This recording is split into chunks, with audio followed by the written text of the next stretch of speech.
ಹುಬ್ಬಳ್ಳಿ ನಗರದಲ್ಲಿ ಮತ್ತೊಂದು ಅಮಾನವೀಯ ಘಟನೆ ಬೆಳಕಿಗೆ ಬಂದಿದೆ. ನಿನ್ನೆ ಮಧ್ಯಾಹ್ನ 1 ಗಂಟೆ ಸುಮಾರಿಗೆ ಮಹಾನಗರ ಪಾಲಿಕೆ ಬಾಲಕನೋರ್ವನನ್ನ ಮ್ಯಾನ್ ಹೋಲ್ಗೆ ಇಳಿಸಿದೆ. ಪಾಲಿಕೆ ಕಚೇರಿಯ ಕೂದಲೆಳೆ ಅಂತರದಲ್ಲೇ ಈ ಘಟನೆ ನಡೆದಿದೆ. ಉಪನಗರ ಠಾಣೆ ಪಕ್ಕದಲ್ಲಿರುವಂತಹ ಮ್ಯಾನ್ ಹೋಲ್ ಅನ್ನು ಸ್ವಚ್ಛಗೊಳಿಸೋಕೆ ಬಾಲಕನನ್ನ ಆ ಮ್ಯಾನ್ ಹೋಲ್ಗೆ ಇಳಿಸಲಾಗಿದೆ.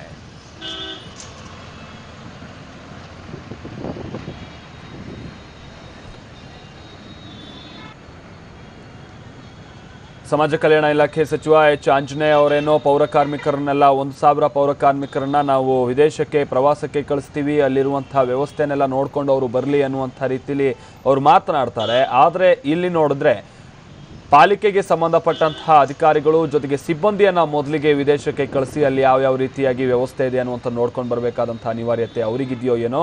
ಯಾಕಂತ ಅಂದರೆ ಮತ್ತೆ ಪೌರ ಕಾರ್ಮಿಕರನ್ನು ಇಳಿಸುವಂತಹ ಕೃತ್ಯ, ಅದರಲ್ಲೂ ಕೂಡ ಈ ರೀತಿಯಾಗಿ ಮ್ಯಾನ್ ಹೋಲ್ಗಳನ್ನು ಕ್ಲೀನ್ ಮಾಡುವಂಥ ಸಂದರ್ಭದಲ್ಲಿ ಈ ರೀತಿಯಂಥ ಘಟನೆಗಳು ಮರುಕಳಿಸ್ತಲೇ ಇದೆ.